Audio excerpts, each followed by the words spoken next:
Ready. Ready. I'd like to call the meeting to order. Steve, would you help us in our pledge? I pledge allegiance to the flag of the United States of America and to the republic for which it stands, one nation under God, indivisible, with liberty and justice for all.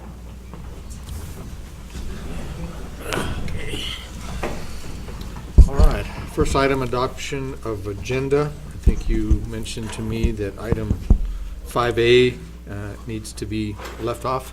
Yes. Correct? If we could just table Roman numeral 5A. Chairman, I'll go ahead and move that we adopt the agenda, tabling item 5A as requested. All in favor, say aye. Aye. Next, we have call to the public. I have a request here from Jennifer Valenzuela.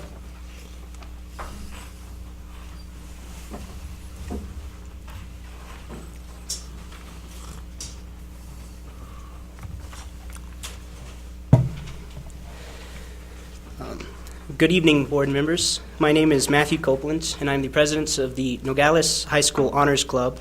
And this is Diego Jimenez, the vice president of the club. And we are here to invite you and the community to a musical called El Duo de la Africana in Nogales from the University of Arizona. It will take place on Sunday, February 17th at 7 o'clock in the James K. Clark Auditorium at the high school. Tickets will be sold at the door, $5 for students and $7 for adults. The Nogales, the Honors Club is doing this to raise money for IB and AP tests, as they are $255 with registration and $87 respectively. There are two Nogalians acting in the play, and Diego will read from the play guide and tell you about them. The first one is Caroline Crawford. She's a first-year student pursuing the Bachelor of Music in Vocal Performance at the University of Arizona under the tutelage of Dr. Christine Delfines. She's a gold medal winner in the 2013 Amelia Rydleman Opera Competition. And the second one is Maya Verdugo. She's pursuing a Bachelor of Arts in Voice and Italian at the University of Arizona. Now in her fourth year of study, she has developed an extensive repertoire of Italian, German, French, Portuguese, and Spanish songs. She has also studied abroad and sang with jazz and blues ensembles in Spain and other European countries. Thank you, and we know you're going to enjoy the play, and we hope to see you all there. Are there any questions? What was the time again? At 7 o'clock. 17th or 17th, yeah. Thank you, guys. Thank Good you. job. Thank you. Thanks. No other requests have been submitted. Anyone else wish to address the board? If not, we'll go to governing board updates. Mercy? Thank you, Mr. Chairman. I attended and I read to a group of 4 or 5-year-olds. They had that First Things First conference at the Americana Hotel, and it was very nice. I'm a big supporter of that First Things First because I think helping the community with from 0 to 5 years old is going to help our test scores. Turn on your microphone. I'll take your mics on here. Thank you. Also, I attended the basketball game of Nogales High School boys in Mesa and the Amphi playoff game, and what a group of wonderful, well-behaved student athletes that we have. I mean, the sportsmanship was at its highest level that I've seen there, and it was great to see them. They're going to be in a playoff game this Saturday against the winner between Prescott High School and Poston Butte High School. I don't know where Poston Butte is. Florence. Florence? Okay. And they'll be playing once again this Saturday. I attended, also was invited to read to the 6th, 7th graders at Desert Shadows Middle School. That was wonderful. Mrs. Ana Rosas, and I think is Mrs. Wicochea, was wonderful classrooms that they have. I really enjoyed that. What a wonderful experience that was for me. Thank you, Mrs. Molera. And I also attended the Wade Carpenter Middle School Title I dinner, which was recognizing them for their achievements as being the top 2 Title I schools in the state of Arizona, which was very nice, and I was glad to see our superintendent there also. And I want to thank the principals for their detailed reports on academic achievement from Lincoln School, school safety from Bracker, and the air quality partnership with the Arizona Department of Environmental Quality from Desert Shadows Middle School. Thank you, Mr. Chairman. Thank you, Frank. I attended the Nashville presentation for our #1 school in the state, and along with the teachers, now I know why we have good teachers here in Nogales, because these teachers attended some of the educational sessions that were going on there. And all the time that were there, they were attending, they were going to school. So now I know why we have these great teachers here. Thank you. Thank you, Frank. Manny? Just to reiterate what Dr. Rodona and Mr. Morales, I too attended the dinner at Carpenter this past Friday, and I do want to congratulate Mrs. Montiel and the staff. They did a wonderful job. I also want to really congratulate the students. They were the servers, and they also put on a little show at the end, which was very well done. They danced, and they did a couple of skits, and it's good to see that there are some great things happening in our school district, so congratulations to Wade Carpenter Middle School. That's all I have, Mr. Chairman. Thank you. Hunter? Okay, then we'll move on to superintendent's report. Item A, just a reminder that there will be a budget study session on the 25th of February, beginning at 5:30. That meeting will just be a preliminary discussion on sort of what we know today. We know, actually, I spent this whole entire afternoon reading House bills and Senate bills, and anything goes. But I do know that at least for that meeting, we'll be able to sort of give you a framework as to what we're looking at, talk about federal projects and some other things. And then as we move on and get closer into the legislative session and start to realize what that means for us, we'll have some more detailed conversations, probably another study session sometime in March.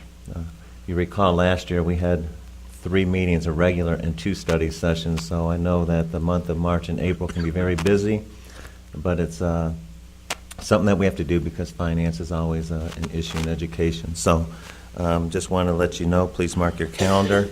Item B, I'll ask Mrs. Malera to come on up. She's going to just do a recognition of some students for the Voice of Democracy. If you recall, last month we did it for the high school.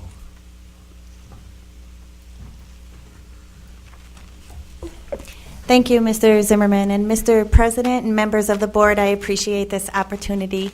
In a few moments, I'm going to introduce you to 3 wonderful young ladies. You will find them to be very articulate, and they are all 6th graders. So let me just remind you about what the Voice of Democracy is about and what that means for the middle school level. As Mr. Zimmerman mentioned, last month you were introduced to some students from the high school who won the Voice of Democracy contest. This is a contest that is sponsored by the VFW, our very own Veterans of Foreign Wars, and it's been in place for numerous years.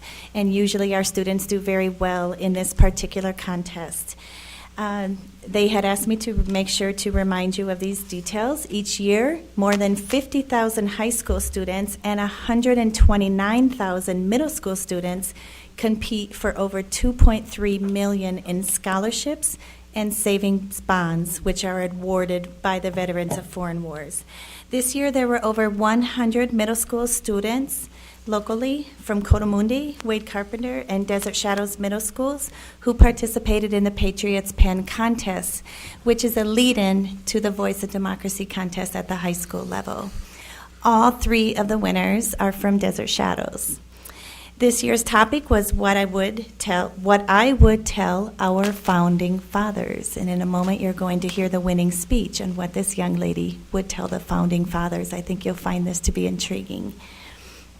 I would also like to take this opportunity to thank the teachers, all of our teachers who inspire our students to speak in regards to what is important, what we value in our country, themes like democracy and citizenry. It's very important.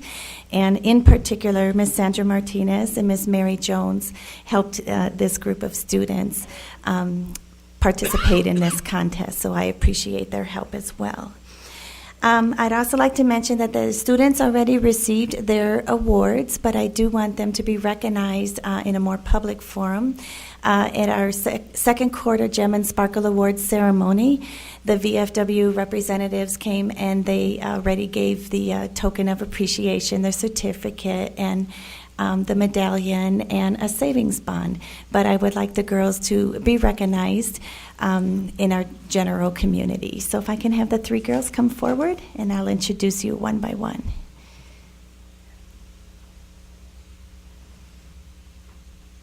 Very proud of these girls. Just go ahead, you can, yeah, that's great over there. Let me introduce them to you. Our third place winner from Desert Shadows Middle School, and she earned a $100 savings bond, is Melina Felix. It's right there.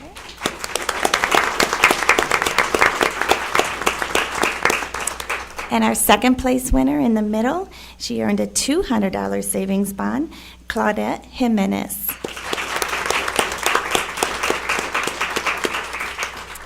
And our first place finisher from Desert Shadows, Alexis Ceballos. And Alexis earned a $300 savings bond. So this is wonderful. It's not just about the money, but that is a very nice token of appreciation that they can save for their education later on.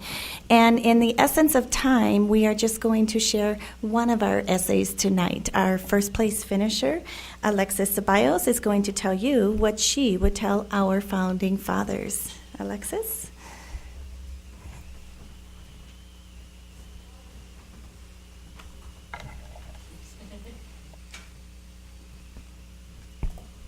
What I would tell America's founding fathers. What I would tell America's founding fathers is thank you for founding America and freeing us. I would also thank them for taking part in the American Revolutionary War and for establishing America's Constitution. Thank you for winning our independence. I would tell them about how their ideas worked out, and I would also congratulate them on how well they framed the Constitution. I would thank them on everything they accomplished and for founding our nation. I appreciate them for establishing the Constitution and also taking part in the Revolutionary War. Thank you for fighting for our country and giving us our freedom of religion and speech. I am grateful for you for giving us our freedom of for giving us all a place to live together as one family united by a strong foundation of human rights, equality, and freedom. We have you to think that America has not collapsed over the years like so many others. Thank you for giving us a place where people could live in harmony together as human beings united by human rights, freedom, and equality. You would not be pleased with America. The Constitution you wrote is being so unashamedly ignored. How the men who fought for our freedom are being forgotten. You would be disappointed to see that people serve their government not for the honor it is, but for the benefits it gives them. The nation you worked so hard on creating has changed so much. Even though our nation has changed so much, it has also built upwards. Women now have the right to vote and can even hold political office. Slavery has now been abolished and colored people are now treated the same as white people. Not only white men can own property, but so can colored people and women. You should be glad that we survived and endured as long as we have. Thank you for establishing and fighting for our nation. I would also like to thank you and congratulate you on framing and writing the Constitution so well. Even though our country has changed in a few bad ways, it has also changed in a couple of good ways. Thank you, Founding Fathers, for making it possible for us all to live together as one family united by a strong foundation of human rights, equality, and freedom. Very good.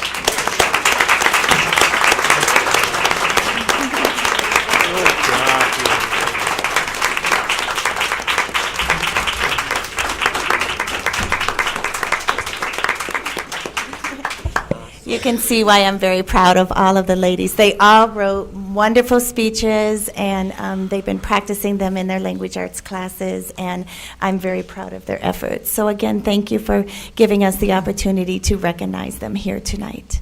Any questions? Thank you. Thank That- you. That was worth 3 Benjamin Franklins. Continue. Next item is the 100-day report. Carla, come on up. We have a handout for you. We're going to talk more about this in detail on the 25th. What Carla will give you is, on one side is last year's 100-day and what it represents this year. 100-day just passed recently. I'll go ahead and let you take it. I want to let the cat out of the bag when it's good news.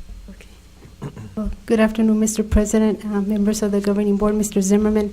I did provide you with a handout, and actually that report referred to as the ADMS 46-1 is like the number one report we use in calculating the budget. I think the copies are coming around down that way. Okay, but what I did give you was a 46-1 report from last year. And I have also provided what we have so far for this year. So if you look at the one that's labeled 2011, 2012, recalculated state aid, ADM counts, you'll see that the top portion of the report has your 40th day counts. Last year's 40th day was 5,512. And then at the bottom of the report, we have your 100th day counts. And the 100th day average was 5,506. That is the ADM number that we use to calculate this year's budget. Okay, so as you can see, between the 40th day and the 100th day, there was a variance of about 6 students. And you know, historically, that's what we average. It drops off a little bit at the 100th day sometimes. This year, however, for 2012, 2013, you'll see that you only have your 40th day counts on that report. And that's what I've used to prepare the estimate that I'm about to give you. As you can see, total all grades, it's 5,601. Now, keep in mind that preschool students and kindergarten students continue to be counted as half. So having said that, you know, using these numbers along with the Group B counts, and there are other reports that we use for the Group B that would include your other categories such as special ed, English language learners, and the newly created Move On When Reading category. That in itself was 22 less students in those categories. So if I did the calculation based on the 40th day count at the current funding level, because it is critical that I mention that because we don't know what the legislature is going to do with the current funding formula. There's a lot of speculation out there as how those funds will be reallocated.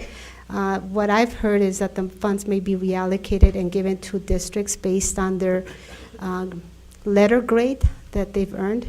So again, I'm not prepared to give you more information on that until I hear more information as far as how those bills are progressing through the legislature.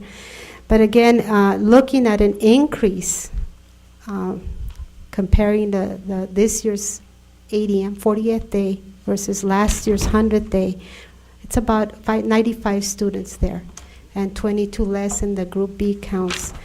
I'm looking at about $300,000 that would be additional dollars for our district. And that's pretty much, you know, conservative as I can be at this point.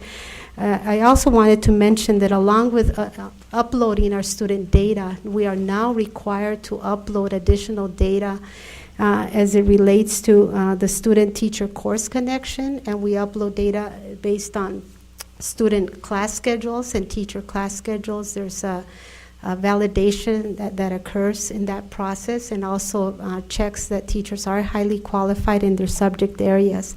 And I'm very proud to say that we're one of 72 districts that has uploaded and validated that data at the Department of Education. There's over 550 statewide, including charter schools.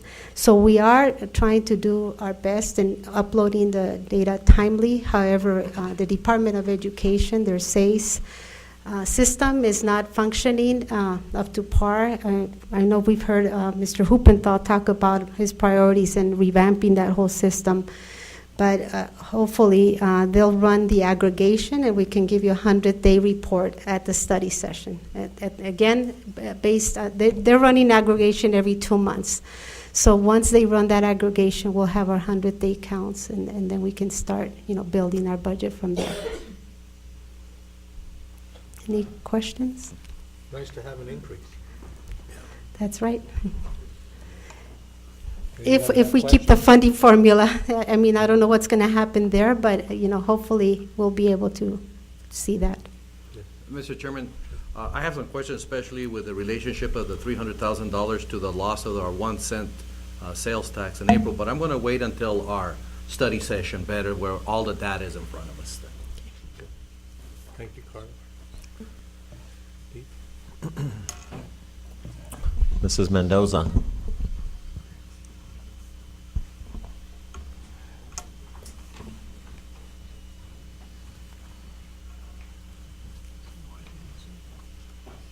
Good evening, Mr. President, Superintendent Zimmerman, and board members. We're here to present our students 3 Boy Scouts who received the rank of Eagle Scout. Ms. Bonillas will be presenting our students. Thank you, Ms. Mendoza. Good morning, Mr. Super. Good morning. Good morning. It was a wonderful Monday. Just kidding. It's a short day for you. Good evening, Mr. Superintendent, Mr. President, and school board members. It is with pleasure that the administration presents our 3 Eagle Scout members who have received their Eagle Scout recognition. I will start with Joseph Robles, who is on the far, my left, your right. Joseph is a 9th grader at Nogales High School. He is involved in football and wrestling. Next to him is Charles Bigelow, who is in 12th grade. Charles has been a member of the Maroon Mask for 3 years. He has been in cross country for 1 year and track for 2 years. And last but not least, Luis Munoz, who is an 11th grader. He is number 8 in his class, a member of FBLA, student council, track for 2 years, soccer for 3 years, and is a member of the Science National Honor Society and the National Honor Society. With them this evening is also their scout leader, Mr. Steve Mayer. So we could have a round of applause.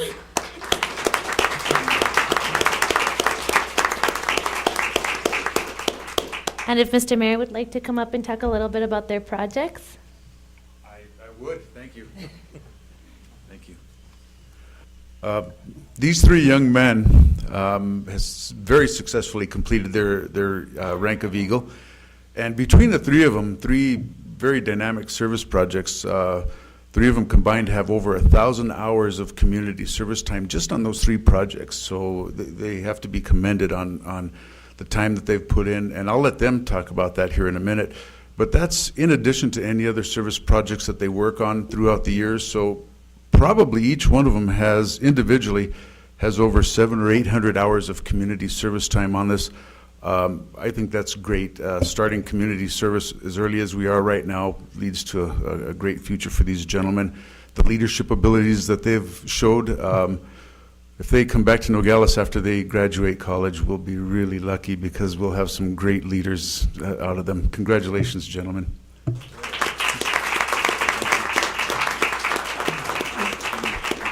Are there any questions for our Eagle Scouts? Are they going to talk about their projects? Sure. Yeah. Louis, you want to start? Well, once again, I'm Luis Munoz. My project consisted of setting tiles at the Veterans Memorial section at the Nogales Cemetery. Every Memorial Day, the troop goes out and reads the names of all those fallen soldiers that are given their lives for our freedom. And, well, the land there is just a big plot, and it's pretty uneven and rocky and not really safe and I think deserving for all those men who gave their lives. So what I decided to do was set almost 1,100 square feet of pavers, all donated from Home Depot, and the sand, which was about 13 tons of sand, I think it was, which is a total of about $6,000 worth of materials, was completely donated. And with the help of my troop and almost two weeks worth of labor, we got the job done and we presented it to the VFW.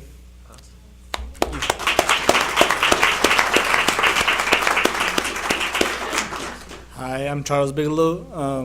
My project consisted of building 4 benches and putting them at the Nogales skate park.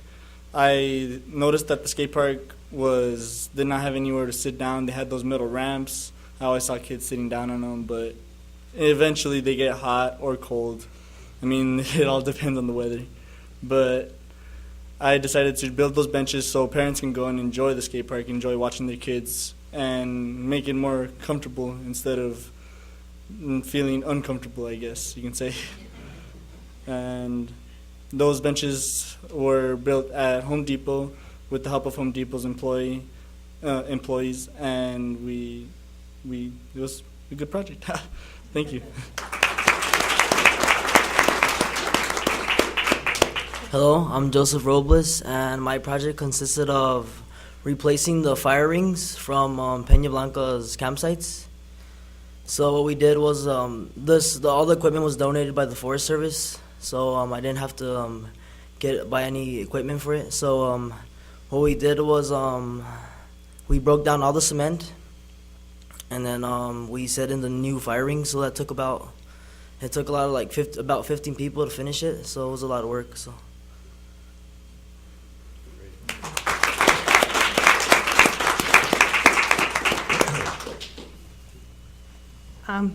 Does anybody have any questions for our Eagle Scouts? Thank you very much. Mr. Chairman, I just want to say that they exemplify being a good Apache citizen, and Mr. Mayor, all the community work that you do, they just reflect so positively the three gentlemen on the values at Nogales High School, and it's great, all the work that they've done. Congratulations. Thank you.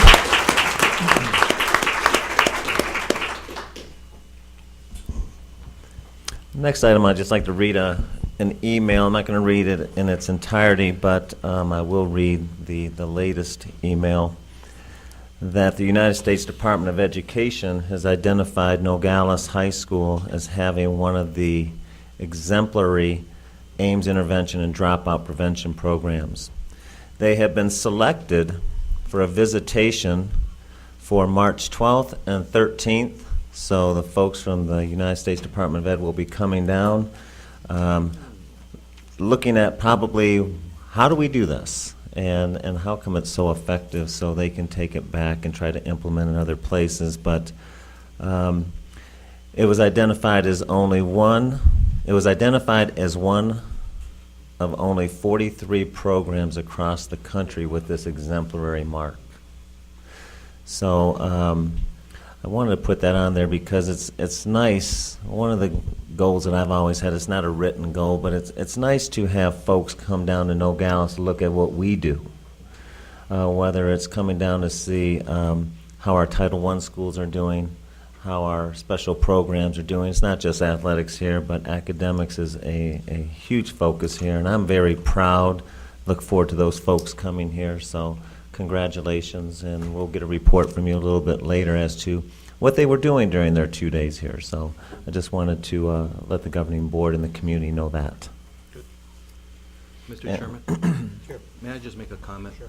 Here again, Superintendent Zimmerman, you kind of always take a step back, but I do want to highlight the change that I have seen on the emphasis on academic achievement from yourself and the Deputy Superintendent Para also. And I think that these programs that are being recognized at Carpenter, Nogales High School, from the national level, says a lot from the leadership at the district level, yourself, especially now as we're going in to evaluate you, the good job that you are doing as your emphasis on academic achievement is just, I think you're keeping this district keenly focused on holding the people accountable for results. And I know you don't like to talk about that yourself, but I just want to congratulate you also for this, the administration also, but the district is headed in a fine direction, Superintendent Zimmerman, and I just want you to know that I'm real happy with the way it's going. Thank you.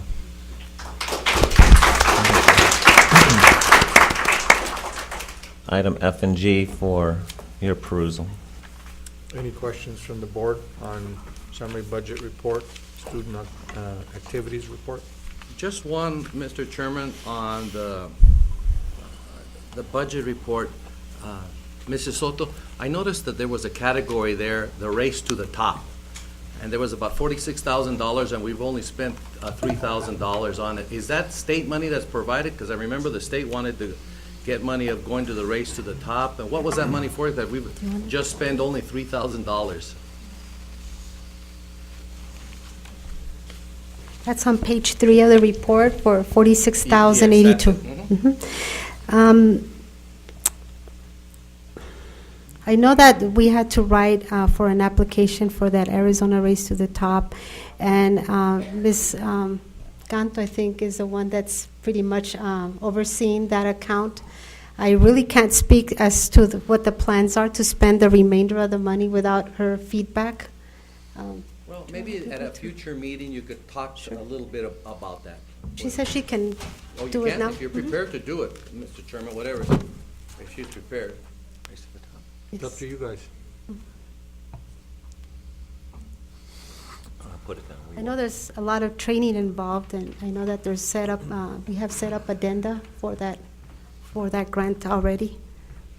Yes, I probably not 100%, but I can give you a few comments kind of off the cuff. We just got our scope of work approved. This was something that they just started putting into the grants management program. Originally, that wasn't how it was set up.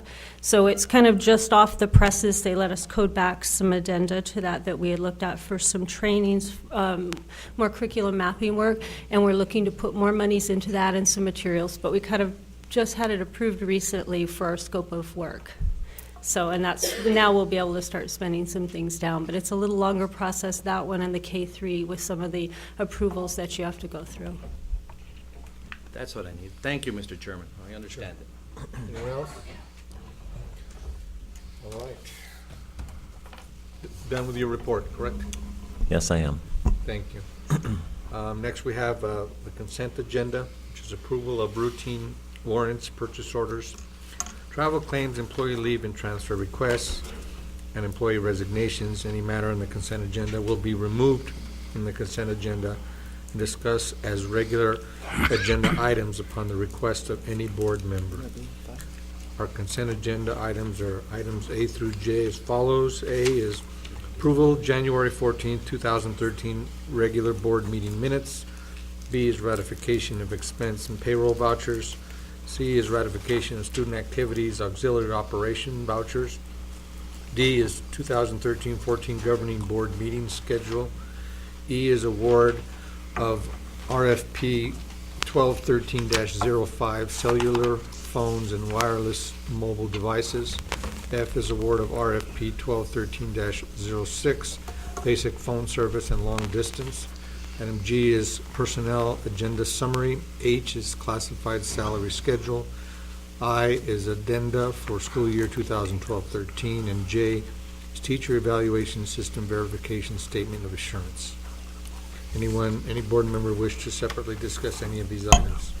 Mr. Chairman, I'd like to talk about E, F, G, and I. E, F, G, and I. Okay, excluding E, F, G, and I, the chair will approve. entertain a motion. We have a motion, second? Second. Any discussion? All in favor, say aye. Aye. Other consent agenda items are passed. Item E, award of RFP 1213-05, cellular phones and wireless mobile devices, excuse me. Chair will entertain a motion. Mr. Chairman, I make a motion that we accept the recommendation of the administration to award RFP 1213-05 cellular phones and wireless mobile devices to Sprint contingent upon E-rate funding approval. Second. Discussion. Mr. Chairman, under this, Mr. Chairman, Mrs. Soto, I didn't receive a spreadsheet so I could make a comparison on the proposals that were received from the four companies. And I still also have a concern, as expressed at the last meeting, that the principals aren't being included as a part of this review committee. It seems to be that it's just, the technology department that reviews all of this, and I think that the principal should at least have an opportunity to give some input on it. But how do I know if I can't see the spreadsheet and make an analysis of this myself? And I apologize for that oversight. We were trying to make an effort to include those for any award that is being made, like we did the last time for the WAN service. I don't have a copy with me, so I can't even give you that information verbally. So at this point, I would recommend that we give that to you at the next board meeting. if that would be possible. But I don't have the score sheets and that information. As far as the selection of the committee, we rely on the expertise of the lead person that's handling that procurement. And again, there is a selection process as far as the committee is concerned. I can't speak to how Mr. Lopez arrived at making that decision, but again, we can follow up and give you that information at a future board meeting. Mr. Chairman, I wouldn't mind going ahead and approving this, but I just would like to see the spreadsheets ahead of time so I can make some kind of an intelligent answer on this. I will rely on your expertise right now, but I do want to see the spreadsheets from now on. Yes, and I agree, Dr. Varona. I did review the spreadsheets when we prepared, because I want to make sure as a procurement officer that the evaluation system that take place, that the RFPs were scored in accordance to the scope of work that was in the proposals, and make sure that they had a scoring system and validated their numbers. So I am confident that they are making the award to the company that scored the highest, but I do not have that information. And that would apply to the next item as well. Okay. Mr. Chairman, Mrs. Soto, thank you. Any further discussion? No, but I think that if we have any questions and we don't see the information, we can certainly call Carla and she can make it available to us and come and review it here as well. So, but I think it's a good practice to make sure to include all the backup information. And, you know, perhaps we need to sit down and kind of discuss how it is that we select people for these. I think Dr. Rodona makes an excellent point that perhaps there should be one or two principals on this committee. I know that technology people do a great job, but I think it's also good to see it through a different set of eyes. So that's all I have, Mr. Chairman. Thank you. No further discussion. Vote on item E. All in favor, say aye. Aye. Aye. Item passes unanimously. Item F, award of RFP 12-1306, basic phone service and long distance. Mr. Chairman, I make a motion to accept the recommendation of the administration to award RFP 1213-06, basic phone services and long distance to CenturyLink contingent upon E-rate funding approval. Is there a second? Second. Any discussion? My discussion is based on the previous agenda item. Mr. Chairman, I have no further information to add. Any other discussion? Does it make any difference that there was just one proposal? Would you need a spreadsheet for that, if there was just one proposal given? No, because they added this supplement to it that explained what they do on the, with one receipt. That would suffice for me. No other discussion. All in favor of the motion, say aye. Aye. Aye. Motion carries unanimously. Item G, personnel agenda summary. Mr. Chairman, I make a motion to accept the recommendation of the administration for the personnel agenda summary as attached and recommended. Second. Discussion. Mr. Chairman, on item 4 there, the certified resignation waiver of liquidated damages. Just two questions to the Superintendent Zimmerman. One is, what are you going to do now that we're short? Is this the only math position that we're short at Nogales High School, that we're letting go of this math teacher? And two, I noticed that on the settlement agreement, we're once again paying somebody to stay at home for over a month. And we did that last year, and I agreed last year for an employee who practically never showed up to work. But now, you know, we're continuing with the practice of having people stay at home and get paid for over a month now. And I just don't agree with that on the settlement agreement. But first of all, could you answer the part of, are we going to be short, and for how long, a math teacher at the high school? I will venture to guess that we will be short a math teacher. We will probably have to put in a long-term sub. I don't want to go into a whole lot of detail regarding this individual, I will tell you this. To give a 1-month settlement is far better than probably what she could have gotten, because according to the due process, she could have went on a leave of absence for 60 days before the due process would have ran out. So I think that we ended up getting we sort of benefited on the settlement. I don't like to send people home either, but given the nature of what was going on with this individual, I'll take my chances with a substitute teacher. And it's about as clear as I can. I just think that without going into detail in a public forum, this was a situation that was not healthy for either side, the school or the individual. Mr. Chairman, Superintendent Zimmerman, thank you. Any further discussion? Not all in favor of the motion, say aye. Aye.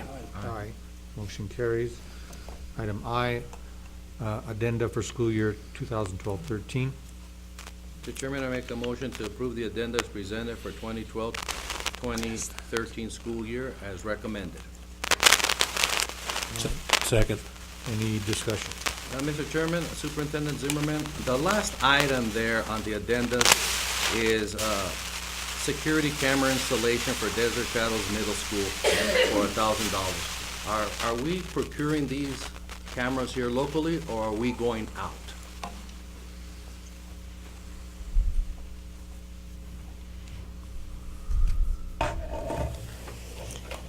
Okay, we did procure for the purchase of the security cameras, and we also evaluated the cost of the service to install the cameras.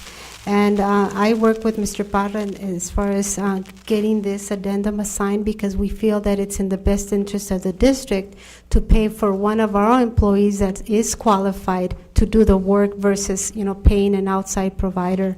And actually, this would save the district a lot of money to do the service in-house. And that's why we're making the recommendation to set this up as an addendum for something that will be paid out to an employee of our district. Mr. Chairman, Mrs. Soto, I concur with that, but it wasn't explained, but I would rather have it do it in-house, but if you're going to give it out to private enterprise, I would hope that the local vendors get a shot at doing that. But if you're going to do it with our own staff, that's even better. And that was evaluated, and that's what was recommended by Mr. Parra, because he did have the cost estimate as far as what the service would cost from an outside provider versus doing it in-house. And we do appreciate that the employee is willing to step up and do the job, for us at a much cheaper price. Mr. Chairman, Superintendent Zimmerman, Mrs. Soto, thank you. Any other discussion? If not, all in favor of the motion, say aye. Aye. Aye. Motion carries. That concludes our consent and separate items. Move to action item A, approval of RFP insurance award. Steve?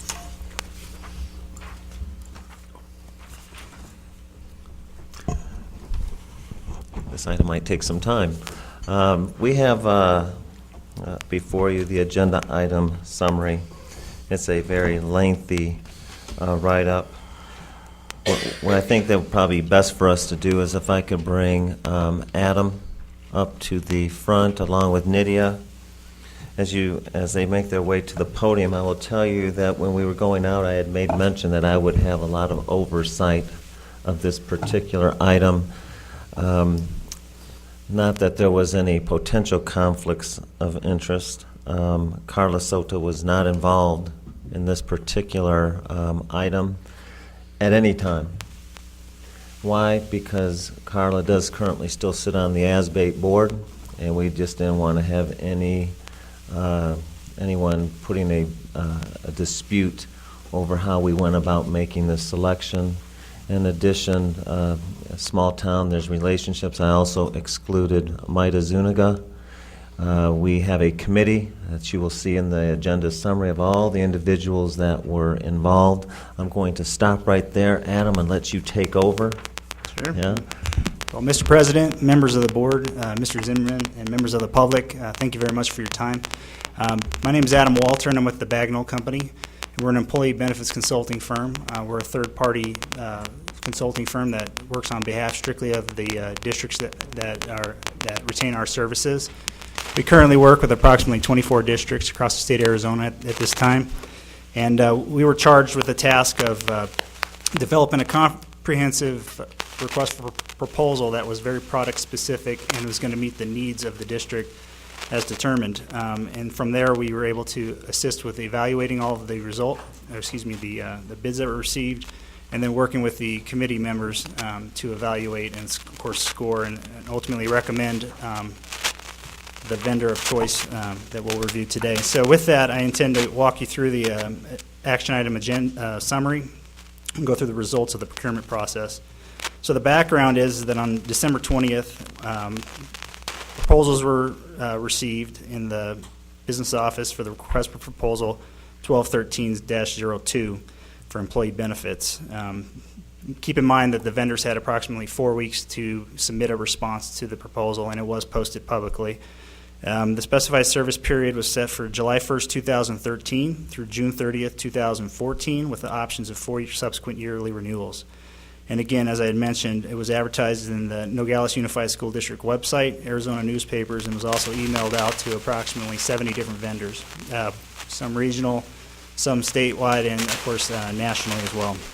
Proposal responses were received as follows. Medical with Employee Assistance Program, there were 2 qualified bidders. Dental only, there were 10 qualified bidders. Medical with just administrative services only, there were 31 qualified bidders. And then, of course, with basic life, accidental death, and dismemberment, there were 4 qualified vendors.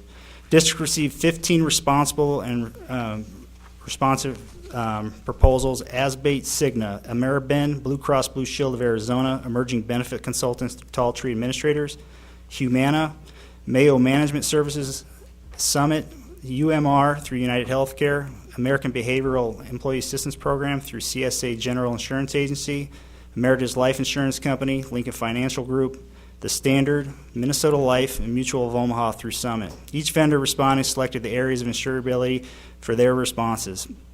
The proposals were reviewed by the district committee from January 8th and 9th, 2013, and were evaluated on the criteria set forth in the RFP. Members of the review committee included representation from all departments and all schools. So in total, there were 20 members in the evaluation committee. One vendor was selected for the best and final offer. That was Asbate. Asbate's best and final response was reviewed on January 18th with the evaluation committee, and at that time, the best and final recommendation was made. At this time, it is recommended it was the recommendation of the selection committee to recommend Asbate based upon the response of the best and final proposal received. The benefits outlined by Asbate meet the needs of Nogales Unified School District Number 1 with a combined medical, dental, and life plan by a single vendor, which would benefit the employees and the administration services of this contract. Asbate provided the most cost-effective solution for employee benefits. Projected amounts are listed there based on an estimate of 505 employees. Detailed below that is the estimated cost of all in about $2.318 million. And of course, this represents a 10.6% increase from current fiscal year for 2013 and 2014 rates.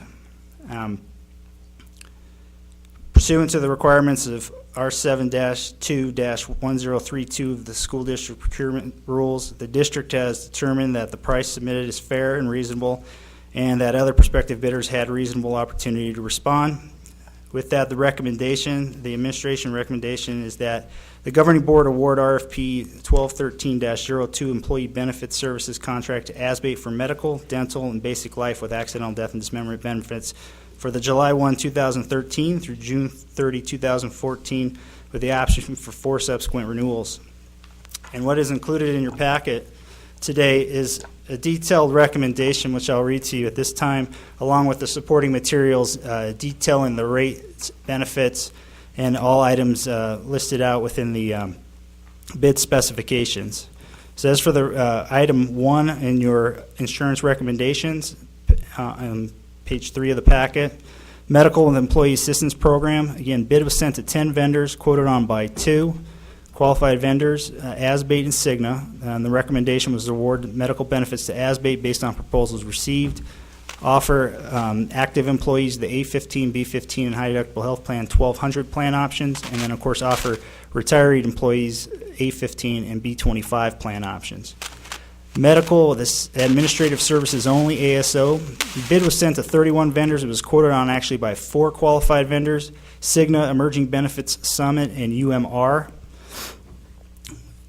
Recommend to reject the medical with administrative services only bid at this time due to the fact that there would be a significant financial hardship placed on the district and its employees to adopt this program. Rate increases proposed were significant and would make it difficult for the employees of the and the district to afford the programs proposed. If unaffordable, plan participation may dip below the required levels, which could lead to a substantial risk of all employees losing a district-sponsored group medical plan. As far as dental, item 3, bid sent to 28 vendors, quoted on by 10 qualified vendors. Those were Asbate, Lincoln Financial, Humana, The Standard, Cigna, UMR, Ameriben, Mayo Clinic Health Solutions, Emeritus, Delta Dental of Arizona. Recommend to award dental benefits to Asbate based on proposals received. Asbate is proposing a rate pass, and the employees will not experience any disruption in services or provider access. Item 4, basic life and accidental death and dismemberment insurance. The bid was sent to 28 vendors, quoted on by 6 qualified vendors. Those were Asbate through Horace Mann, Mutual of Omaha through Summit, Minnesota Life, Lincoln Financial. The recommendation is to award basic life insurance to Asbate through Horace Mann. And again, the details of the awarded vendor is included within your packet, and at this time I'd be more than happy to answer any questions in regard to the process that was involved or any of the additional questions you may have to the responses themselves. Questions from the board? Mr. Chairman? Sure. Adam? Thank you, Mr. Chairman. So then, Adam, did you help the 19 members of the committee?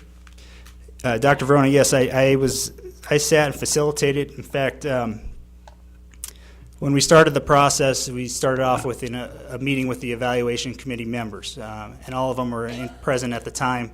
And with that, we established the goals and the strategic objective of the district in actually specifying, creating the bid specifications at that time. It was from there that we, at the Bagnall Company, developed the request for proposal for the administrative review and approval. It was subsequently approved and reviewed by legal counsel, and at that point it was posted and released to the open to the public.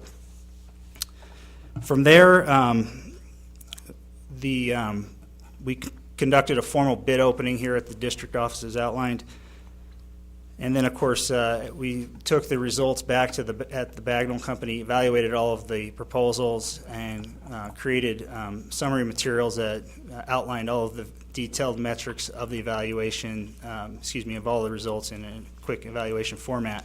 And with that, we met again with the evaluation committee, walked through the results, explained the details of what they were looking at to ensure that they really understood the implications of each metric and each component. And then from there, stay to answer any other questions that they may have, and also walk them through the proposals themselves, which were available, so that they can deep dive further to get a better understanding of the specific metrics that they were evaluating on. From there, the evaluation committee scored their proposals. The best and final vendor was determined at that time based on the results. It was a weighted average, and I believe the results of that are included. And we released best and final, met again with the evaluation committee to walk through all of the metrics of the best and final evaluation results, and then from there the recommendation was made at that time to recommend Asbate as the winning vendor. And keep in mind the criteria was set at the beginning that the district was specifically looking for a vendor that was able to meet the needs of all of the benefit items under one administrative entity.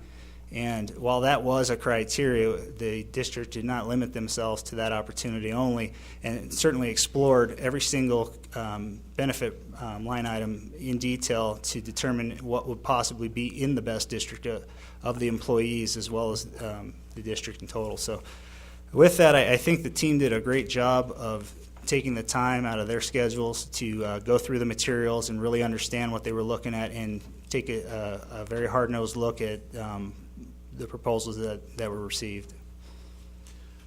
Adam, could you please help me out on this evaluation sheet with the score weight? Because, on some of these things, you say there's 4 qualified selectors, and I see still 10 vendors there. And how come you didn't list, why did you list vendor A, B, C, D, and E? Why didn't you put the names of the company on there? So I'll have to refer. I could make a determination of who we're talking about here with the prices. Yes, Dr. Vado and I and governing board members, just to clarify why we did that. We have not notified the other vendors as to who the award has been given to or who has not been issued the award. That's the same process that we followed on the RFP for the WAN. We took out the vendor names so that the vendors had equal opportunity to be notified in writing that they were not awarded. So for this committee, for this meeting, we decided to go ahead and just put the vendor B and vendor C and so forth. But that's the reason why we wanted to make sure that the vendors got notification of their non-award before anyone else knew. Does that answer your question? How come that didn't pertain to ASBATE then? Because ASBATE's being recommended for the award. Only the vendor who's being recommended for the award, their name stayed in place on all the documents. The same was true for the RFP for the WAN and the internet services, which in that case was Conterra. So we left Conterra's name on there, but we crossed out everybody else's name because we wanted to make sure that all the other vendors who did not get the award were notified in writing first before anyone else. Adam, is that common practice? Because, for me to make a decision, I have to look at who is actually providing the service and the quote. And when you look at it as a vendor, just a vendor, I can't make a comparison based on who is the vendor and what kind of service they provide. Sure. Throughout the evaluation process, the evaluation committee members had access to all of the names, so they certainly, when they were scoring the proposals, they knew exactly who it was, and I can understand your position, Dr. Verona, that sitting here and understanding how they are in this public forum, is important. I believe that the information is available for review at the procurement office and business office here. Is it common practice? Certainly it is in some districts and it is not in others. It is really interpretation of the procurement guidelines as to how a district handles that administrative function. So, Mr. Chairman, Adam, do I understand correctly then that we're going to reject the medical administrative service only? That's what you recommend. Is that what?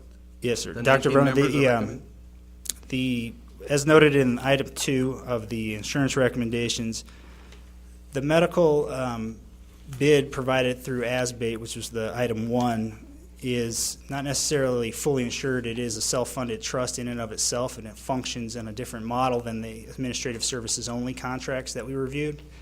With the results and through the process, first item on the list was price, and when we looked at price specifically, the administrative services only contracts or bids that were provided were significantly more expensive than what was provided by ASBATE, to the extent of millions of dollars. So the function at that point would be to determine if the district could support the additional costs, and I believe it was the evaluation committee that determined that that was not the case.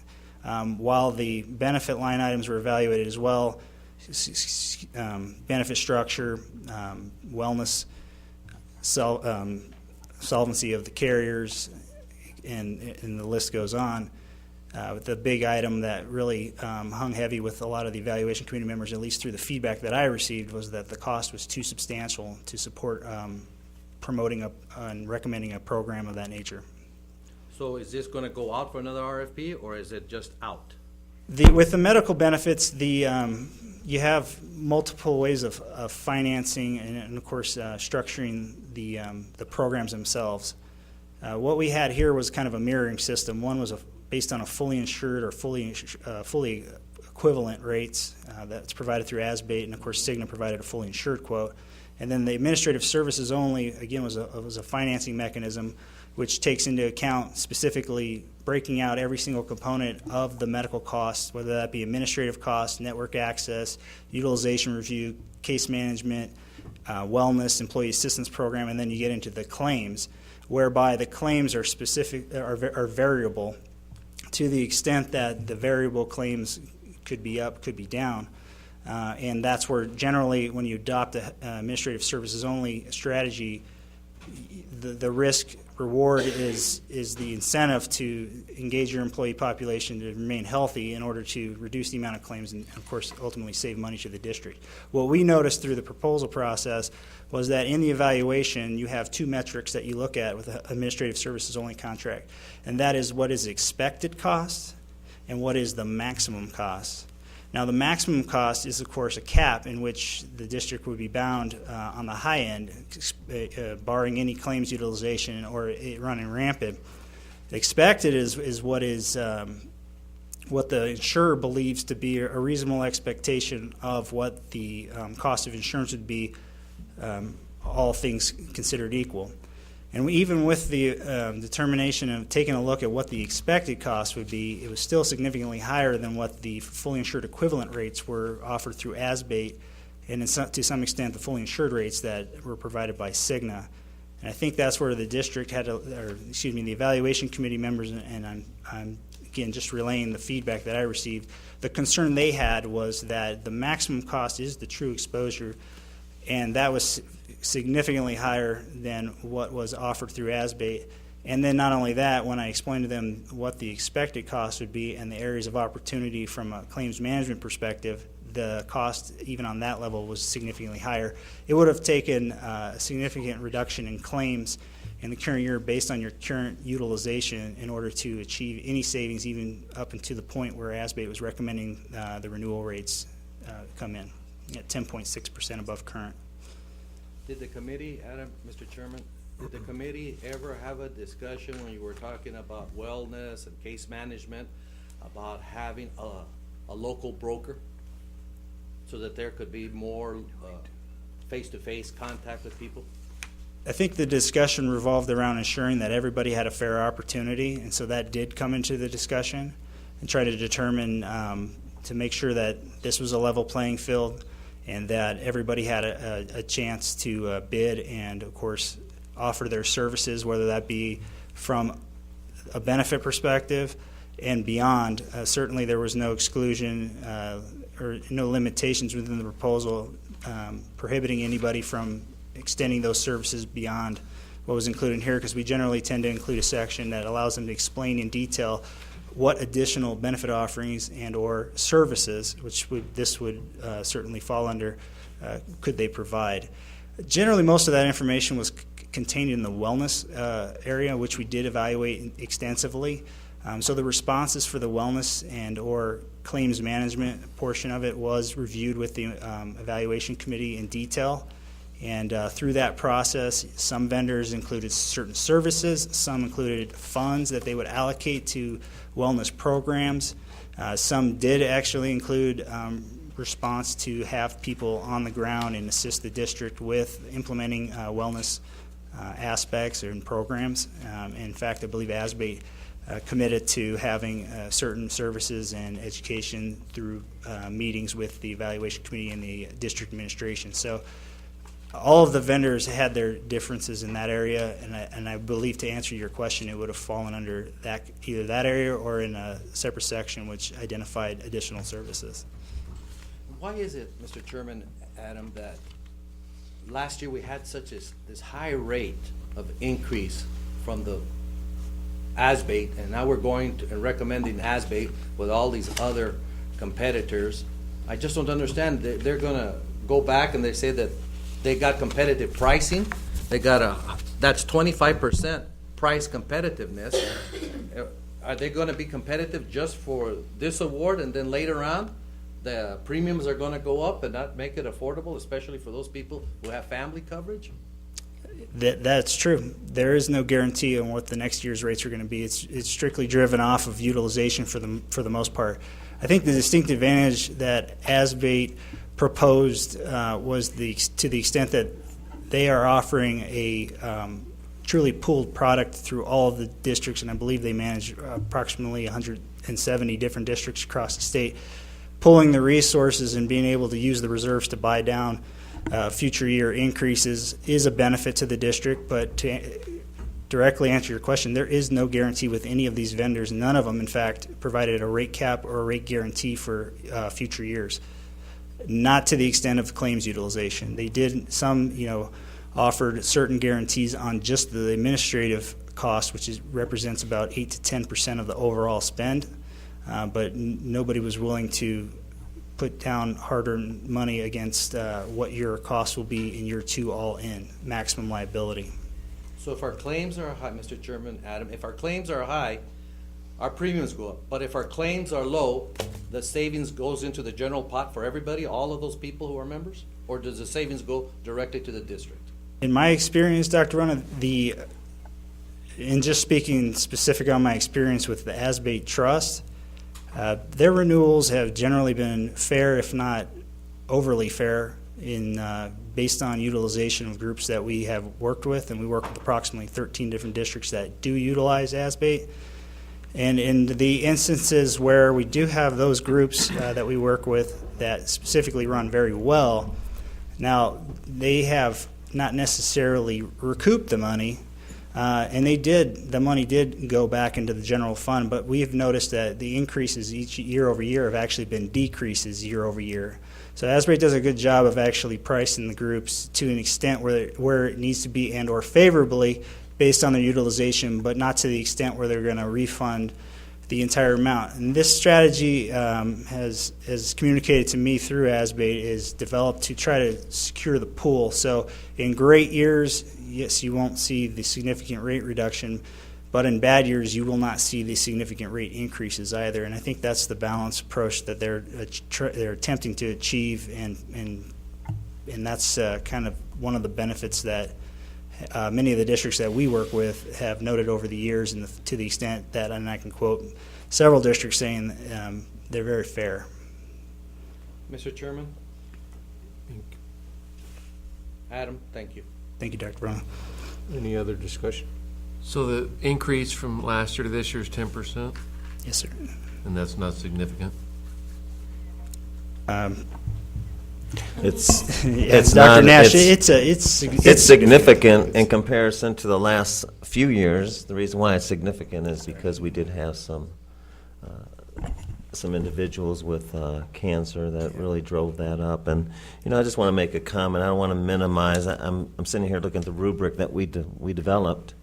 Bottom line is, when I'm sitting in there and I'm looking at the committee, and the first thing they saw was the price and looked at all of the individuals who submitted, we couldn't afford it. That's how significant. And if you're looking at the scoring, that the whole entire committee, they were scoring it on their own, I don't think that I could have recommended to move forward with any other vendor. And that's just my own observation. We looked at trust.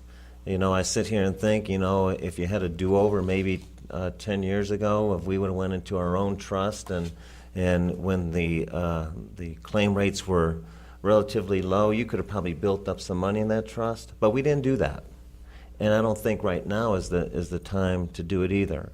But looking at the amount of money, which was a big factor, just everybody in the room had this. We thought we'd be done in 10 minutes because we were just looking at that, but we had other percentages in the score weight, the rate guarantee.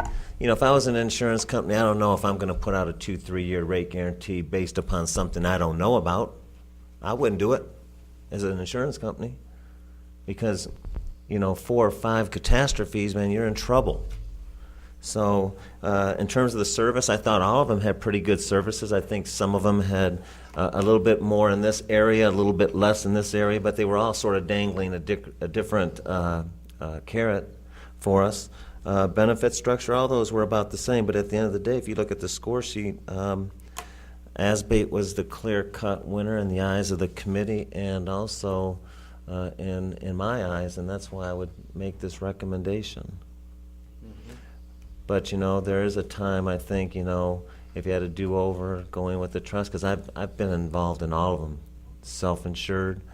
I've gone ASBATE, I've gone out and joined up with other districts in a consortium, and it really just depends on, the wellness and the health of your district, and we've been pretty good. Just last year was bad, and but that 10%, Dr. Nash, it's high, but it is certainly better than what the other prices were.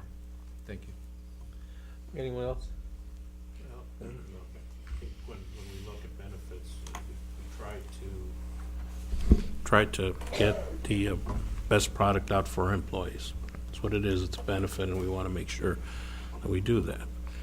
It's always good to have someone locally that the employees can go and talk to. And I know as we look, and I mean, the county does this, the city has their own self-funded, and I think the city does a wonderful job with their self-funded insurance, and I think they've really been able to keep the rates low, and even the retirees are still taking advantage of that. But when you look at pools, it really is not a fair competition. I mean, we get a 10% and they're in, and I know I was an officer for the Arizona School Boards Association. I understand, and it makes it very hard to have true competition when your big pool already is controlling a lot of what is going on. So we can go out for all the bids we want, and at the end of the day, it's going to be as-baked. But I think it's important, too, that at least for the board members, that we saw who all bid. You know, I understand what you want to do, but the award isn't going to be issued until this board votes. At this point, it's just a recommendation by both your company, Adam, and the superintendent. But it's not fair to local people that are trying to break in here, and maybe there are ways that eventually you can begin to bring them in a little more and see what we can do there. 10.6% is a huge increase. Mhm. It really is. I mean, some of the other ones that I've seen aren't quite as at least for some other people, but it's still a significant increase. And unfortunately, when we have increases, we pass them on to the employees. You know, personally, I wish we had the funds so that they didn't have to pay any out-of-pocket expenses, but unfortunately, that's the way it is. But you know, we've been with as-baked for many years, and like I said, it's really at some point not really a fair competition or fair way of judging that. But my hope is that as we continue to do this, that you at least allow local people to get their foot in the door so that they have opportunity in the future. And who knows, if you get a big windfall, you know, do a little bit better, because it's always good to pick up the phone, or you see your neighbor there and say, hey, I'm having problems with this, and they take care of it, as opposed to getting on the phone and you speak to 3, 4, 5 people before you even get an answer. So those are my comments, Mr. Chairman. Thank you. Mr. Chairman, with your permission, may I respond to Mr. Reese? Sure. Thank you, Mr. Chairman. Adam, you know, I concur with Mr. Reese's comment about having a local broker where the employees, instead of having to dial up to Phoenix and getting to run around there, that we have a person here locally that can address the needs, the health issues, the application issues, somebody that's readily available here locally. And I think that's extremely important. I concur with Mr. Reese's analysis on the antitrust violations of having these kind of pools. I agree with Dr. Nash's assessment of 10%. Well, that means 10%. Mrs. Soto might be telling us right now that we're going to get $300,000 because we have an increase in our ADM. But if the insurance company is going to come here and eat that all up, we have nothing left for employee increases. That's right. And that's what we want to look at there. And I'm sure that you helped them with all of this, and I know competition is competitive, but I just can't convince myself of going right now with as-baked, where they're the ones who keep on raising their premiums, especially last year. There's no guarantee, and I understand you. None of the companies made a guarantee that they're going to hold the pricing like that, so everybody can go ahead and escalate. But I think that it's just getting so ludicrous that it's putting us in a very precarious situation here. And, Mr. Chairman, the only thing I would ask of the chair, if he would please consider if there are any other committee members that would like to say anything that are here, or anybody, so that we can hear from committee members, though, too, any of the 19 that are here. Well, we're spending $2.5 million. I think we can hear from anyone that wants to have a voice in this. Yes. Governing board members, I just wanted to add some pieces of information to kind of guide you in the committee's process. ASBATE came in at a 10.6%. Just to give you an idea, numbers-wise, vendor B, which would have had also a comparable product to ASBATE, fully insured with the Employee Assistance Program included. The Employee Assistance Program is the counseling service that the employees use. That increase, for them to take our employees on with the claims that we had, would have meant a 77% increase. That would have been $3 million, give or take, $2 to $3 million more over ASBATE. When we looked at the products, separating out the products, perhaps maybe doing one vendor for medical, one vendor for dental, another vendor for the life insurance. We saw some savings on the dental, but then when we looked at the benefits and how you would use those benefits and the service providers, it was not, the committee felt that it was not significant enough to separate them out. There was no, there was no cost savings and benefit, overall benefit in utilization from using one vendor for your medical and your dental to using several vendors. Even on the vendors that you see on the ASO, the administrative services, the price was out of the ballpark. They were not even close to anything we could even afford. Even the second vendor after ASBATE would have had a 20 to 30, 40% increase. And some were even worse. Some were they were so expensive we couldn't even believe. Once we saw the numbers on all these proposals, the committee was really, they were overwhelmed, but they knew exactly what they had with ASBATE. And with ASBATE, I just want to provide some history. They have been very good as a trust. Our increases have stayed under 5%. Some years we've had 2%. Some years we didn't have an increase at all. Now keep in mind, on the retirees are pooled separately. The reason they're pooled separately is because they're high utilization. Their claims are higher. So when you have high claim utilization, you have high premium increases. That's true also for the employees, which is what happened this year. This was one of our bad years. And with insurance, it tends to go up in cycles, in cycles of 10. So you'll have a good year, somewhat of a bad year, and then you'll go and it's possible with ASBATE to get a decrease. It's also possible to get a no increase. So that ties into the wellness component, which is why we said in the criteria that we wanted a company that addressed wellness and was proactive in ensuring how do we get our people healthy? How do we get our employees healthy? ASBATE now, this past year, started with biometric screening. It is a more in-depth testing where they do blood testing, they do analysis, the employees get a written summary, and they're going to offer that now going forward. Come this July, in this new plan year, we'll be able to access that we'll do that twice a year. If we can address those issues and try to help employees address some of the medical conditions that they're perhaps not aware of because they're not going to the doctor, then maybe we can prevent some of the $10 million to $20 million claims that we have now. A lot of it has to do with prevention, and ASBATE's really good about that. And I can tell you that the other vendors did propose some wellness component, but it would have cost so much money just to even get in the door.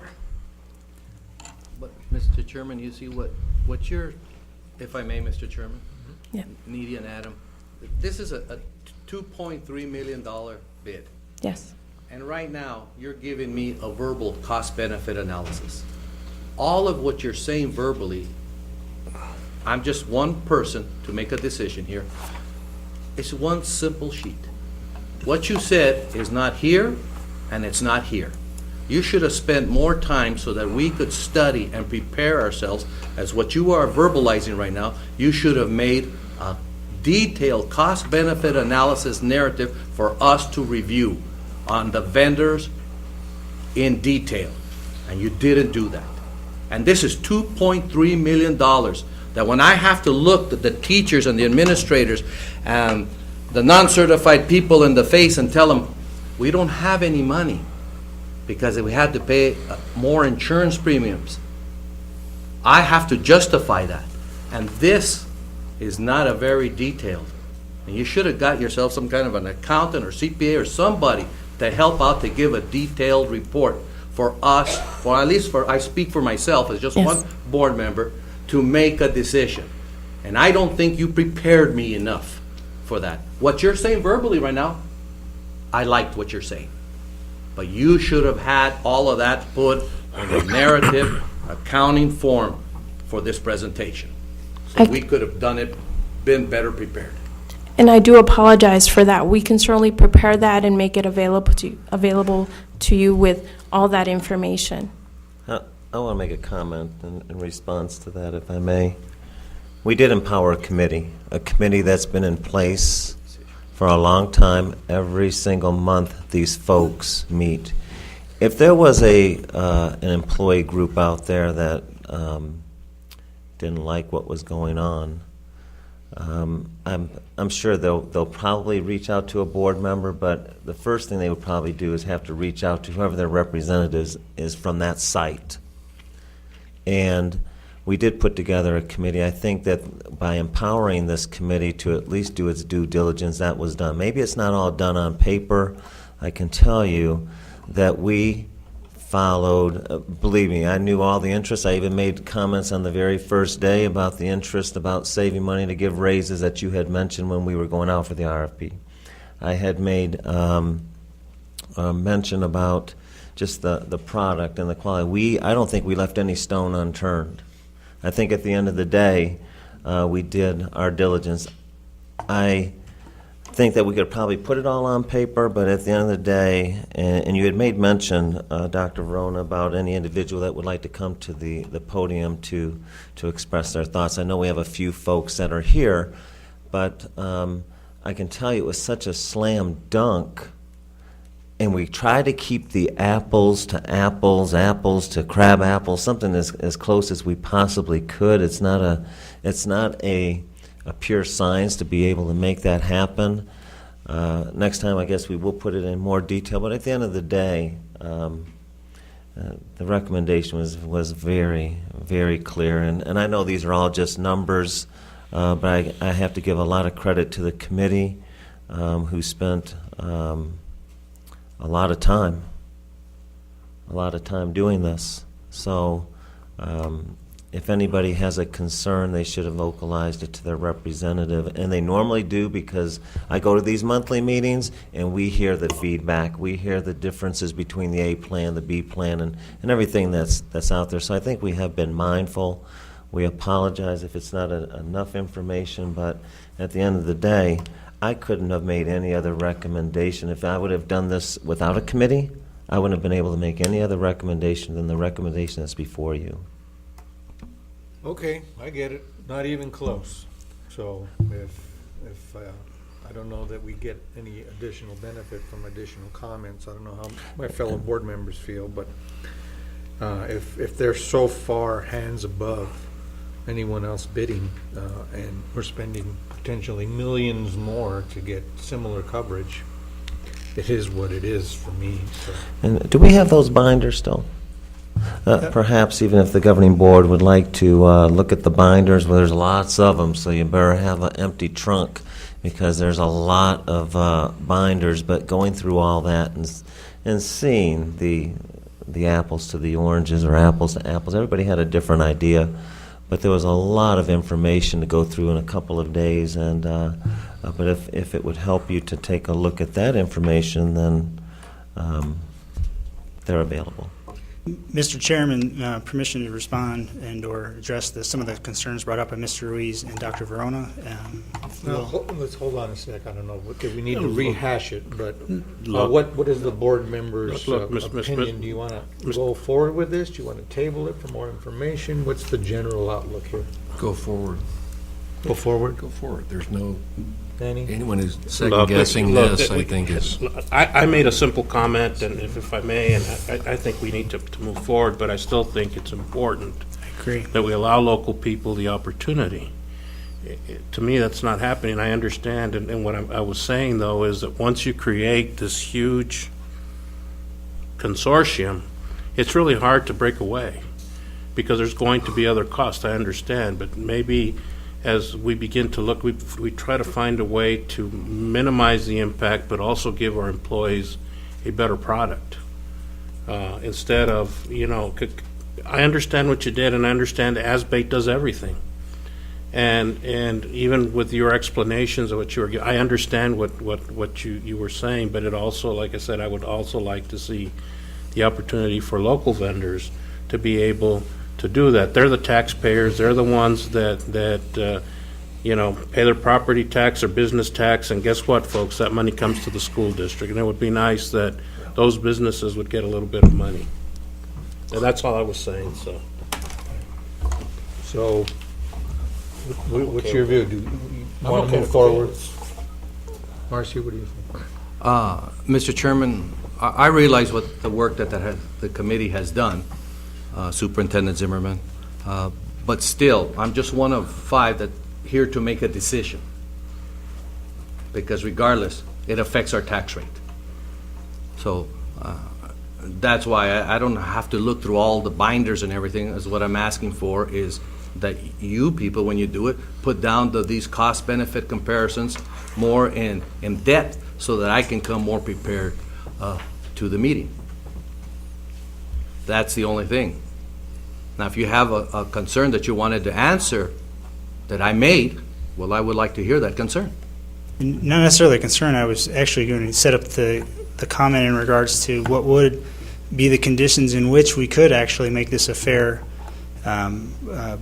benefit proposal out to the local market, and that would be to control claims utilization. I think with that, when you get below a certain utilization threshold, the gates are wide open for all vendors, and I think that's the direction that would be a focus in order to really incorporate the carrier side of it, but not to take anything away from the broker side of it, which is, I would believe you'd have to detach the two, because the broker certainly can be, you can certainly petition those services outside of just the procurement cycle, and use the broker in a capacity for employee education, advocacy, as you noted, and also to develop programs that are going to engage them to be better consumers of healthcare, which will eventually control the cost, in turn allowing the local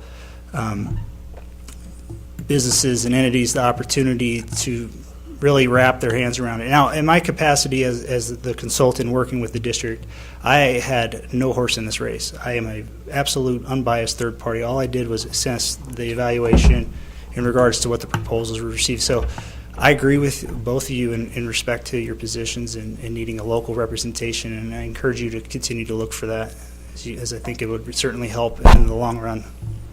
Thank you. Can I ask one question? Sure.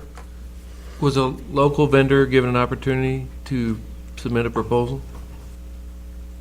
We advertised it in the newspaper, Okay. and there was 4 weeks for the vendor to submit a proposal. The vendors that submitted a proposal, I believe, any local vendors, I didn't see anything that said Nogales as an address, But they were given there the were- opportunity. Oh, I don't yes. know whether they did or not. Oh, Okay. yes, and That- our website had it posted as well. That's all I Mhm. need to know. Thank you. Well, thank you both. I know we've got a couple of itchy hands out here, and in the interest of just being inclusive, I'd like to give a couple of folks a chance to make comments if they would like to. I just wanted to speak as to the procurement process in itself, and part of the reason, Dr. Varona, that we do not disclose the names of the vendors is that the procurement process is still in place. An award has not yet been made. And again, we need to be cautious as far as disclosing the names of the vendors, offering up too much information. Once the bid is awarded or an RFP is awarded, then it can become public record. That's a standard, procedure that is followed. And again, that's to avoid a potential dispute or protest from a vendor. And again, I don't have the administrative rules in front of me under Edgar. I'm sure that's a familiar term for Mr. Arana, but again, you need to be cautious about local preference. It clearly states that you need to be careful about doing that, and I understand that you want to have competition open to all, including the local community, because ultimately they are taxpayers within our committee, but you need to also understand that we have rules that we have to adhere to. And again, the purpose of an RFP is to invite competition from all. And I will leave it at that, because I was not involved in writing the RFP. Thank you. And I guess we need to bear that in mind. We're still in the process. I don't know if it's how kosher it is to let vendors come up or potential vendors come up. I don't know. You tell me. And yes, the vendors have the option of telling us whether they want us to disclose their pricing, that they have pricing methodologies that perhaps they don't want other vendors to see, and they would have to disclose that in their proposal, that they don't want us to disclose that information. Again, we do it just to avoid a protest from a potential vendor or any company that has put a proposal into the district. And again, we've dealt with protests before. It's not a fun thing to do, but again, we need to be cautious, and that's the reason. But the documents are available, and we did put that on the agenda item, that the detailed vendor information is available. And even before an award is made, just let us know, and you can come and review any RFP for that matter. And again, you are the ultimate decision makers. I think you're entitled to review the documents before coming to the meeting. But again, we just need to be careful because of the procurement process. Thank you. Understood. With that in mind, do we have someone that needs Kathy? And then we'll have Mr. Price after that. Yes, really quickly. I was on the committee representing people who have retired from our district and are buying our insurance. I want to explain to you that those individuals pay 100% of the premium. So I was very cognizant. Because I'm back at work, I'm not in that group, which allowed me to have a little bit of objectivity. Right now, they're paying an individual who's retired, a single person, almost $600 a month. The retired increase this year was actually less than your normal employees, because in your normal employee bank, you had 5 or 6 cancers, 3 or 4 serious illnesses that are ongoing. Dr. Verona, you know it's not just 1 year. The treatment goes 2, 3, 4 years. Within the retirement pool, only 1 person had a serious illness, so their increase was less. If we had not gone with as-baked, they're going up, not the 10.9, but they're going up. The next group would have been $900 a month. And for these retired people, many of whom aren't quite at Medicare age, they're retired, but they're not 65. If we offer them insurance, we have to take their interest into account. They don't negatively affect any other employee. But their premium, it's not fair for it to go up extremely high just to bid locally. Everybody had a chance to bid. We looked at everybody. But the same thing if we were to buy 1,000 cars, if the local person is going to be $4 million more than somebody in Tucson, we have an obligation to the taxpayers to do that. If it's $25 more, okay. But when you're looking at millions more, then you have to look at the best bid, and that's what we did. Thank you, Kathy. Mr. Price? I think most of you know me. I've been selling insurance and servicing accounts here for 44 years. About a year ago, Tom Rochford, whom you also all know, retired school teacher who brought voluntary term life and voluntary short-term disability in, asked me if I would be co-broker with him, and with Mr. Zimmerman's approval and the approval of the insurance company, I became the co-broker. Strictly voluntary term life and short-term disability, but I had to go out during open enrollment and visit all of the departments. The first thing that hit me, the non-certified people saying, we can't afford to insure our families. That's not right. About a third of your people are fully insured, dependents and all. That means 2/3 are getting the short end of the stick. We had the idea of bringing a standalone self-funded trust to the plan. The last time we came up here, Dr. Zamudio said, I don't believe in self-funding. ASBAID is self-funded. The difference is you say it's a big consortium, better rates. I'll tell you a little story about the city of Nogales with their retirees. When Janet Napolitano became governor, the plan up there was that they would pay 50% of the employee premium for the retirees based upon the cost in Maricopa County.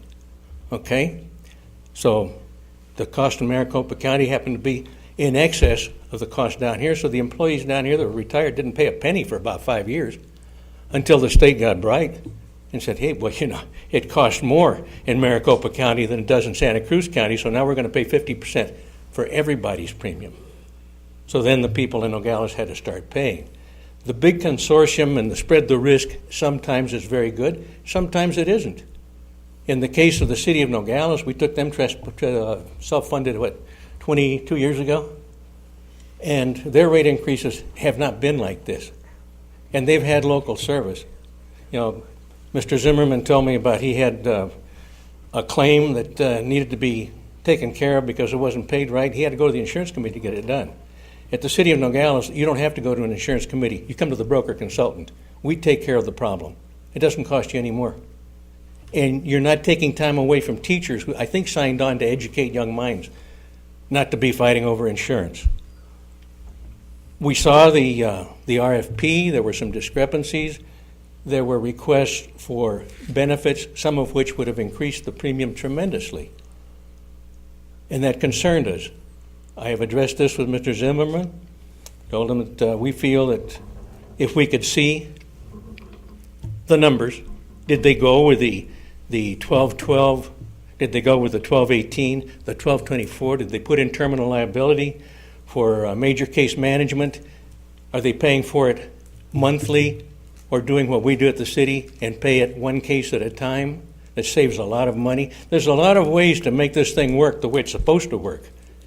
And those tax dollars would be kept here in Nogales, not in Phoenix. We would like the opportunity to bring forth to you a self-funded plan just for Nogales Unified School District. If after we bring in all the numbers, it doesn't play out, fine. You ship us west, no problem. But if it shows that you can save money, give your employees the benefits, and get those people at the bottom of the pay scale insured, and let their families be insured. Now, I don't want to embarrass Mrs. Zuniga, but her dad was with the school district for 30-some-odd years. And I think, didn't he, Mrs. Zuniga, say to the family, we can either be insured or eat. So they all voted to eat.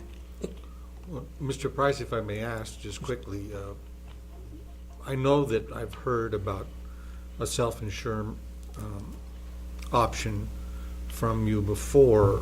Have you ever, and in this process, did you ever submit a proposal? No, sir. The RFP did not call for that.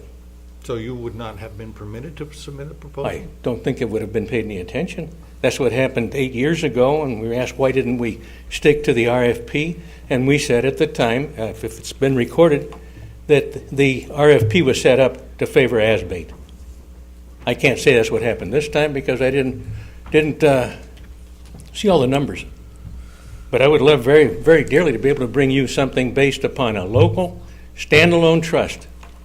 And if it doesn't figure out mathematically, and these aren't magic numbers, these are done based upon trend, they're based on claims ratio. We had 6 very big claims at the city of Nogales last year, which was a self-funded trust. We did not have a 10 10.5% or 10.9% increase.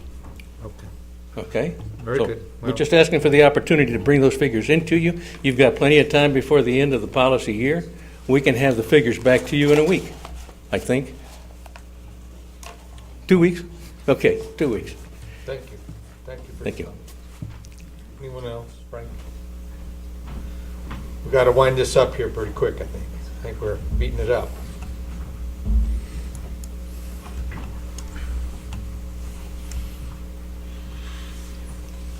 Good evening. My name is Frank Chavez, and I was one of the committee members. Now, I don't know, I or the people that I represent had asked me, we want reduced rates, but we want good insurance. I don't believe there was one committee member there that liked what it was going to cost. But the one thing we did all agree upon was it was a lot cheaper what was presented to us. And we really hashed step-by-step, item per item, trying to see if we could not better it. And overwhelmingly, ASBATE was still the number one. And they did provide good service, but at the same time, we were hoping to get a 50% reduction. But cost of living is killing everybody. But I stuck my neck out because I wanted to help people. And this is the best we could get because the people deserve it. When you consider if you're going to get a 50% reduction of what we pay per month, and when we actually, the people that actually go to the hospital that have to have tests run, and it's going to cost you 75 or 100% more, I don't see where you're going to save, But I'm just letting you know it was fair, and they did present. They just said, this is what it is. Let's hash it out. And we did spend a lot of time. And I apologize to the people who think that there was some kind of unfairness, because there wasn't on what was presented. Thank you, Frank. Mr. Chairman? Yes. One comment. We have a plan available for the people that want to utilize services in Samara. That we put their co-pays at like $5, hospital visits at $400, and it's a plan that has over 6,000 employees covered already. And we're willing to bring that here to the board. All right, I think we've discussed it quite a bit here. What is the board's pleasure? Can I entertain a motion to... Well, Mr. Chairman, we've gone through the process. I don't know, to tell you the truth, with Mr. Price saying that he can come back. I like the idea, but I don't know if we can legally do it. And I don't know if Mr. Superintendent Zimmerman can help or not. I don't know why that kind of plan wasn't included in the original RFPs, but I just don't know. I think that we kind of, Mr. Chairman, need to make a decision because this is going to affect our budget discussions. So I'm just kind of laboring on that. You have to ask the chairman. Okay. There's nothing in state law that requires going out to bid. Yeah, I don't think we can go back and forth here in this fashion. I think that, we've heard, everyone's had an opportunity to be heard, so I'd like to just say, Lydia. Steve, if we could go ahead and, I would make a motion to, we can always look at other options at other times. As you say, Marcy, I think these folks in the committee have spent a lot of time looking at this thing. And again, I have to focus on not even close, and I'm perfectly willing to look at a bid in another fashion. But I think you're right. I don't think we can trump the process here and just reopen it without causing some serious issues. Yeah, I agree. Is it? Mr. Chairman, if I may, look, this is the first bid, and you can work it for the next 4 years. It doesn't mean that we can't send it out to bid next year again. That's correct. and that you put it. So, I mean, the way that the RFP, I think, was stated really comes back to what you're saying, is that it's kind of hard to, you know what, if we go, we can always next year ask for a proposal, just as was mentioned here. To include that. To include that, so. I will do that. Yeah, I concur, Mr. Chairman. I'm sorry, I didn't mean to interrupt you. I'm sorry. I'm done. Yeah, Mr. Chairman, I would say that we need to move forward, and if we want next year to include that plan, I don't want to get into any legal predicaments, and we can direct the superintendent to go ahead and include what we're talking about in an RFP for next year, because we can do that, go out for a bid again next year. And I heard him say that he would do that. He would do that. I did hear him say that, though, too. With that in mind, Did you? Chair will entertain a motion. I thought you made the motion. I thought you made a motion. The I will make a was motion made to about a approve half hour ago, I think. I'll make a motion to Half hour approve, ago? I think so. Who made approve it? the insurance award. It was made. I didn't hear anybody. I think it was. Ask Mary, was the Mary, motion did made? anybody make a motion half an hour ago? No, just discussion. It was just Discussion. discussion. Oh, discussion. Well, I made one. Oh, does it? Now there's Do we have a He- second? He just made it just Yeah. now. Yeah. Do we have a second? Second? No, do we discuss more? No, I think we're done with that. All in favor of granting the RFP insurance award, say aye. Aye. Aye. Aye. Yeah. Item B, sequestration resolution. Manny seconded. No, who Was seconded? it Was it- unanimous? No. Was it? It We was all- Nash, yeah. We all seconded. Dr. Nash. We all seconded? We all There can only be one person who seconds it. Well, actually. Dr. Nash seconded. Dr. Nash seconded. Everyone voted for it. Okay. Very good. Item B. Item B, Steve. So who put this cartoon out here, Kathy? That's a sort of a sequestration. A lot of things that are coming out, but I'm just going to go ahead for the sake of time. The National School Board Association has asked all school districts to sign a resolution protesting a reduction in federal funding for a variety of educational programs and grant programs. Due to the compromises and last-minute negotiations, the deadline for implementing what is known as sequestration has been moved to March. But if future congressional negotiations are unsuccessful, federal funding for programs ranging from Title I to special ed to career and technology education, among others, will be reduced by about 9% in next year's budget and even more in years to come. The NSBA has requested that all boards sign a resolution formatted to each particular district. We have enclosed a resolution that you can see on your computer. We'll, if you have any questions, I can read those out if you'd like. Mr. Chairman, if I may, I'll go ahead and move that we adopt the resolution as it appears in our packet. Second. Any discussion?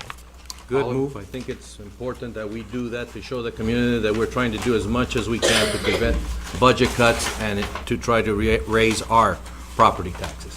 Once we receive your signatures, we'll mail that out tomorrow first thing. All in favor of the motion, say aye. Aye. Motion carries unanimous.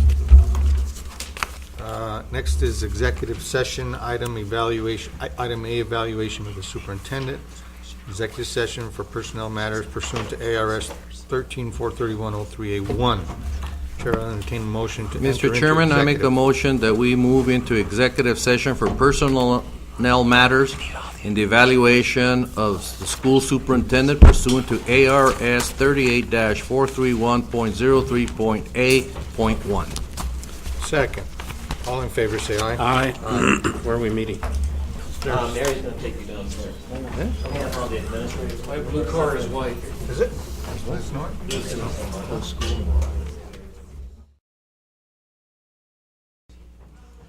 Need some autographs, Mary? What? Are y'all contacting Messenger? Is that where y'all went? Are we ready? All right. Okay, Mr. Chair, I will go ahead and move that we adjourn our executive session and reconvene the regular meeting. Second. All in favor, say aye. Aye. Aye, we are reopened, regular meeting. Our next item is governing board future requests. Any requests? Mr. Chairman, just Superintendent Zimmerman, a report from the director of First Things First to see how we're doing and how our schools are working with First Things First. That's all, Mr. Chairman, thank you. Anyone else? No names? Next, we have adjournment. Second. All in favor, say aye. Aye. We are adjourned. Thank you.